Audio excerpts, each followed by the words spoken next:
Alalu is a fascinating and often overlooked figure in the mythologies of West Asia, particularly within the ancient traditions of the Hurrians and Hittites. His story reflects the deep connections between Mesopotamian, Anatolian, and Near Eastern mythologies, echoing themes of cosmic succession, divine kingship, and the eternal struggle for power among the gods. Though not as well known as deities such as Enlil, Anu, or Marduk, Alalu occupies a crucial place in the earliest layers of myth, representing the primal forces that once held dominion before being displaced by younger, mightier gods. In Hurrian mythology, Alalu is described as the first king of the gods, ruling over heaven in the earliest age of creation.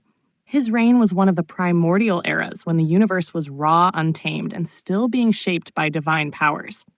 Alalu's kingship, however, was not eternal. After 9 years, he was defeated by Anu, the sky god, who rose up and took his throne. In turn, Anu would later be overthrown by Kumarbi, and this cycle of succession mirrors the recurring theme in ancient Near Eastern myths, where divine order changes hands through conflict and upheaval. Alalu's mythology resonates with the broader succession myths of Mesopotamia. Just as the Sumerians spoke of primordial deities like Alulim, or the Babylonians of Tiamat and Apsu, Alalu represents the archaic, almost chaotic beginning of divine rule. His defeat at the hands of Anu can be seen as the triumph of celestial order over primal authority, symbolizing the shift from an undefined cosmos into structured hierarchy. These myths were not just stories, they reflected how ancient peoples understood kingship, legitimacy, and the cycles of power in their own societies. Interestingly, Alalu is sometimes connected to wider West Asian and even Egyptian traditions. Scholars have noted parallels between Alalu and other primordial deities who embodied raw power but were ultimately supplanted. In Egypt, for example, gods like Atum or Nun represented the chaotic beginnings out of which structured order arose. In this way, Alalu shares symbolic ground with the watery chaos of Nun, or the primal darkness from which light and structure emerged.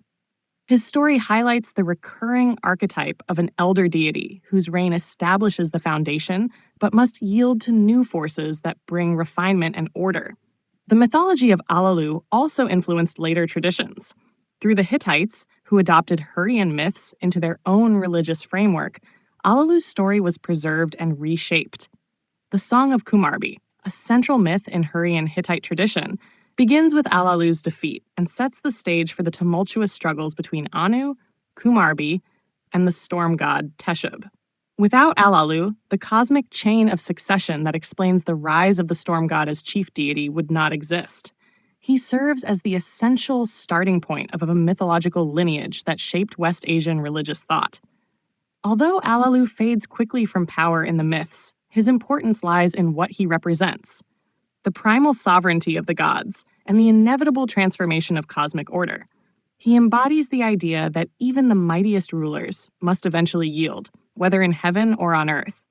For modern readers, Alalu's mythology is a reminder of how ancient civilizations saw the universe as a living cycle of creation, struggle, and renewal. His story bridges the mythological traditions of Mesopotamia, Anatolia, and even Egypt, showing the shared human fascination with origins, authority, and the eternal dance of gods and kings.